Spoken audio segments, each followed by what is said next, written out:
YCP అధినేత మాజీ CM Jaganmohan Reddy గారు ఎప్పుడు ప్రెస్ మీట్ పెట్టినా ఆటోమేటిక్గా తన పార్టీని తనే డిగ్రేడ్ చేసుకుంటాడు. ఆ విషయం మనందరికీ తెలిసిందే. అయితే మళ్ళీ కూడా ప్రెస్ మీట్ పెట్టాడు. ఈసారి డిఎస్సి ఉద్యోగాలపైన ఏదో సంబంధించి ఎప్పటి నుంచో వీళ్ళు బురద జల్లుతూనే వస్తున్నారు. ఈసారి జగన్మోహన్ రెడ్డి గారు స్వయంగా మాట్లాడారు. అదేం మాట్లాడారో ఒకసారి విందాం. ఆధారాలతో సహా నేను చూపించినాను, నువ్వు ఉన్నావు. ఎవడు సమాధానాలు ఏం పెద్ద పెద్ద పురుష పదజాలం అవసరం లేదు స్వామి. ఆ సమాధానాలు, ఆ జీవోలు అన్నీ చూపించినాం. ఆ జీవో పురుష పదజాలం కాదు సార్, పరుష పదజాలం. ఇట్లా నువ్వే ఇచ్చినావు, ఇదిగో జీవో, ఇది జీవో నెంబర్ సో వన్సో, జీవో నెంబర్ సో వన్సో అని సాక్ష్యాలు ఆధారాలతో చూపించిన.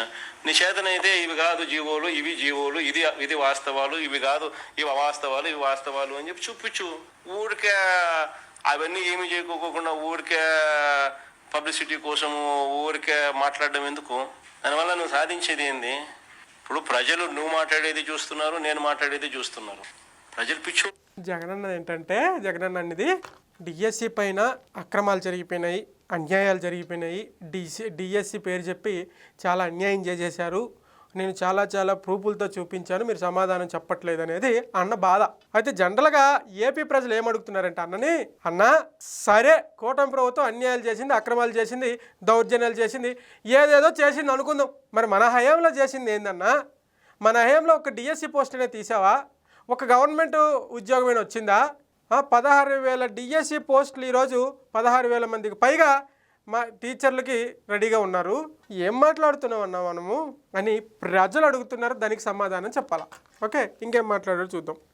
కాదు, ఎవరెవరు మాట్లాడుతూ ఉన్నారు, ఎలా మాట్లాడుతున్నారు, ఏం మాట్లాడుతూ ఉన్నారు, ఏమేమి ఆధారాలు చూపిస్తూ ఉన్నారు, ఆ ఆధారాలకు సంబంధించిన విషయాలు ఏమిటి అని ప్రజలు గమనిస్తూనే గమనిస్తూనే ఉంటారు. ఎందుకంటే గతంలో లేరు. ఇప్పుడు గతంలో ఒక పొలిటికల్ పార్టీ కానీ, లేకపోతే గతంలో ఒక అధికార పక్షంలో ఉన్నటువంటి ఒక అధికార పక్షం పార్టీ కానీ ఏం చేస్తుంది, ఎలా చేస్తుంది, ఎంత ఖర్చు పెడుతుంది, ఎంత దాస్తుంది, రాష్ట్రంకు ఉన్నటువంటి అప్పులు ఎంత, ఆదాయం ఎంత అనేది పూర్తిగా రహస్యంగా ఉండేది ఒకప్పుడు. ఎందుకంటే అంత నెట్వర్క్ లేదు, అంత డిజిటల్ యుగం కాదు ఒకప్పుడు. ఇప్పుడు అరచేతిలోనే ప్రపంచం ఉంది కాబట్టి నిశితంగా గమనించారు కాబట్టే ఆంధ్రప్రదేశ్లో మనకి ప్రతిపక్ష హోదా కూడా లేకుండా కూర్చోబెట్టారు. గమనించారు కాబట్టే తమకి అసెంబ్లీకి కూడా రానివ్వకుండా, అంటే ఎవరు రానివ్వకుండా చేయలేదనుకో, మీరు అసెంబ్లీ కూడా రాకుండా మీరు రావడానికి సిగ్గుపడేలా చేశారు. గమనించారు కాబట్టే. జనరల్గా చెప్పాలంటే వైఎస్ఆర్సీపీ పార్టీలో చాలామంది నాయకులు, కొంతమంది ఎవరైతే నేను డిగ్రేడ్ నాయకులని అంట, ఏమైనా తప్పుంటే క్షమించండి, డిగ్రేడ్ నాయకులని అంట. ఎందుకంటే ఒక రాజకీయ నాయకుడు ఎలా ప్రవర్తించకూడదో, ఒక రాజకీయ నాయకుడు ఎలా మాట్లాడకూడదో, ఒక రాజకీయ నాయకుడు ఎలా దోచుకోకూడదో అన్ని విధాలుగా వైఎస్ఆర్సీపీ పార్టీ మొత్తం ఆపోజిట్ చేసింది. బూతులు, ఎవరు ఏమైనా బూతులు, కార్యకర్తలకు టార్చర్లు, ఇంకా చెప్పడానికి కూడా ఏందో. ఆధారాలన్నీ చూపించి మాట్లాడితేనే ఆర్గ్యుమెంట్ ఏదైనా కానీ ఎవరైనా కూడా రిసీవ్ చేసుకుంటారు. సో నీ దగ్గర ఆధారాలు ఏదైనా ఉంటే నువ్వు చూపించు. లేదు నువ్వు చెప్పింది తప్పు, ఇదిగో ఇవి ఆధారాలు అని చెప్పి నువ్వు చేతనైతే నువ్వు చూపించు. అప్పుడు నీ ఆర్గ్యుమెంట్ మీద ప్రజలు నమ్ముతారు, ప్రజలు హర్షిస్తారు. అలా చేయకుండా ఊరికే. నాకు అర్థం అవ్వట్లేదు, ప్రజలు నమ్ముతారు, ప్రజలు హర్షిస్తారు అంటే ఇప్పుడు ప్రజలు మెచ్చుకుంటారు, హర్షిస్తారంటే ఇన్ ద సెన్స్ ప్రజలు మెచ్చుకుంటారని దాని అర్థం. ప్రజలు మెచ్చుకుంటారంటే ఎవరిని మెచ్చుకుంటున్నారు, ఎవరిని మెచ్చుకోవట్లేదు? జనరల్గా చెప్పాలంటే ఇప్పుడున్నటువంటి కూటమి ప్రభుత్వంకి ప్రజల మద్దతు పూర్తిగా ఉంది, 100కి 100% ఉంది. అది మీకు ఇంకా ఎందుకు అర్థం అవ్వట్లేదు? నాకు అర్థం అవ్వట్లా. జగన్మోహన్ రెడ్డి గారు వైఎస్ఆర్సీపీ పార్టీకి ఉన్నటువంటి ప్రజల మద్దతు ఎక్కడో పాతాళానికి ఉంది. ఆ రియాలిటీలోకి రావాలి మీరు. మీ చుట్టూ ఉన్న క్వార్టరీ ఏదైతే ఉందో ఆ క్వార్టరీ మీకు తప్పుడు సమాచారం ఇస్తుంది. దయచేసి అర్థం చేసుకోండి.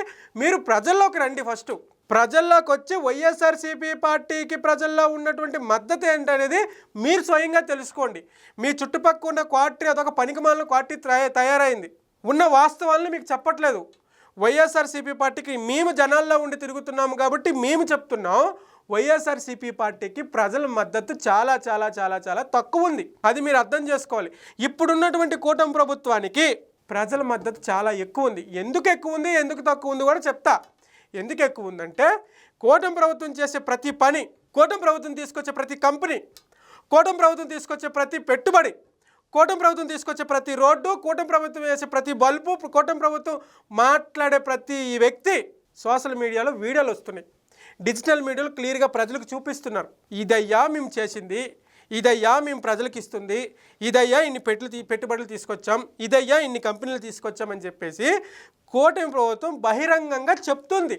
మన హయాంలో ఏం జరిగింది అంటే, మన హయాంలో ఒక నాయకుడు, వైఎస్ఆర్సీపీ పార్టీ నాయకుడు ప్రెస్ మీట్ పెట్టాడు అంటే బూతులు తిట్టడానికి, వైఎస్ఆర్సీపీ పార్టీ అధికారంలో ఉన్నప్పుడు ఒక నాయకుడు ప్రెస్ మీట్ పెట్టాడు అంటే అవతల ప్రతిపక్ష పార్టీకి తిట్టడానికి, లేకపోతే వైఎస్ఆర్సీపీ పార్టీ నాయకుడు అధికారంలో ఉన్నప్పుడు ఒక ప్రెస్ మీట్ పెట్టాడు అంటే చంద్రబాబు నాయుడు తిట్టాలి, లోకేష్ గారిని తిట్టాలి, పవన్ కళ్యాణ్ గారిని తిట్టాలి, మోదీని తిట్టాలి. దీనికోసమే తప్ప ప్రెస్ మీటు.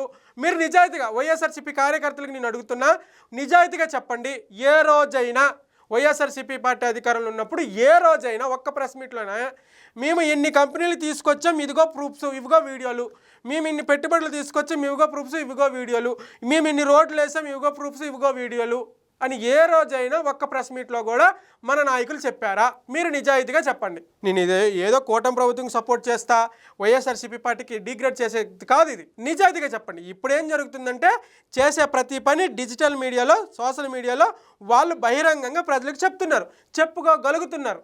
అందుకే ఈరోజు కూటమి ప్రభుత్వానికి ప్రజల మద్దతు ఎక్కువ ఉంది, వైఎస్ఆర్సీపీ పార్టీకి ప్రజల మద్దతు లేదు.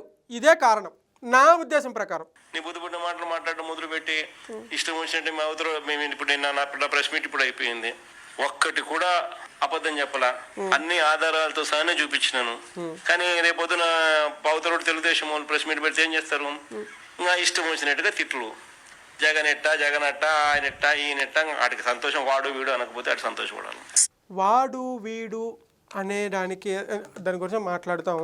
ఇక్కడ ఏం మాట్లాడారంటే, ఒక్క నిమిషం, లేకపోతే అవి కూడా కలుపుతారు, కలిపి ఇష్టం నీ బుద్ధి మాటలు మాట్లాడడం మొదలుపెట్టి ఇష్టం వచ్చినట్టు మా అవతల మేము ఇప్పుడు నా ప్రెస్ మీట్ ఇప్పుడు అయిపోయింది, ఒక్కటి కూడా అబద్ధం చెప్పలా, అన్ని ఆధారాలతో సహానే చూపించినాను. కానీ రేపొద్దున అవతల తెలుగుదేశం వాళ్ళు ప్రెస్ మీట్ పెడితే ఏం చేస్తారు? ఇంకా ఇష్టం వచ్చినట్టుగా తిట్లు, జగనట్ట ఆయనట్ట ఈయనట్ట, వాటికి సంతోషం, వాడు వీడు అన. ఎవరు ఇక్కడ ఇంకొక విషయం మీరు గమనించాలి ఏంటంటే, కూటమి ప్రభుత్వంలో అందులో తెలుగుదేశం పార్టీ నాయకులకు ఉన్నటువంటి రూల్స్ ఒకలాగుంటాయి, వైఎస్ఆర్సీపీ జగన్మోహన్ రెడ్డి దగ్గర ఉన్నటువంటి నాయకుల రూల్స్ ఒకలాగుంటాయి. ఎందుకంటే కూటమి ప్రభుత్వంలో తెలుగుదేశం పార్టీలో, ఎస్పెషల్లీ తెలుగుదేశం పార్టీలో ఒక నాయకుడు ప్రెస్ మీట్ పెట్టాలి అంటే సబ్జెక్ట్ మీద ముందుగా ప్రిపేర్ అవుతాడు. అసలు దేని మీద ప్రెస్ మీట్ పెడుతున్నా, దేని గురించి మాట్లాడాలి, ఇది ప్రజలకి ఎంత క్లియర్గా అర్థమవుతుంది అనే ఒక స్క్రిప్ట్ ప్రిపేర్ అవుతారు. ఇన్ ద సెన్స్ ఆ సబ్జెక్ట్ మీద ప్రిపేర్ అవుతారు. ఇది చంద్రబాబు నాయుడు గారి స్కూలు. పొరపాటున ప్రెస్ మీట్లో బూతులు దొరికినా, వాడు వీడిని మాట్లాడినా, అసభ్యకర పదజాలంతో మాట్లాడినా ఖచ్చితంగా చంద్రబాబు నాయుడు గారి దగ్గర నుంచి క్లాస్ ఖచ్చితంగా తీసుకోవాల్సి వస్తుంది. వైఎస్ఆర్సీపీ పార్టీలో అట్లా ఉండదు. నువ్వు బూతులు తిట్టినా, అసభ్యకర పదజాలంతో మాట్లాడినా, పర్సనల్గా టార్గెట్ చేసినా వైఎస్ఆర్సీపీ పార్టీ అధినేత జగన్మోహన్ రెడ్డి దగ్గర నుంచి ఒక పిలుపు కూడా రాదు. నువ్వెందుకు మాట్లాడావు అట్లని కూడా అడిగే ప్రసక్తి ఉండదు. అది వైఎస్ఆర్సీపీ పార్టీకి తెలుగుదేశం పార్టీకి ఉన్నటువంటి తేడా. నేను ఇక్కడ ఏ పార్టీని సమర్థించట్లేదు, మీరు దయచేసి అర్థం చేసుకోండి. వైఎస్ఆర్సీపీ పార్టీ ఎందుకు ఈరోజు ఈ స్థాయికి పడిపోయింది, కూటమి ప్రభుత్వం ఎందుకు ప్రజలు నెత్తిన పెట్టుకున్నారని చెప్పడానికి తేడా ఇది. దీనిపై మీ అభిప్రాయం ఏంటి కింద కామెంట్ రూపంలో తెలియజేయండి. Thank you.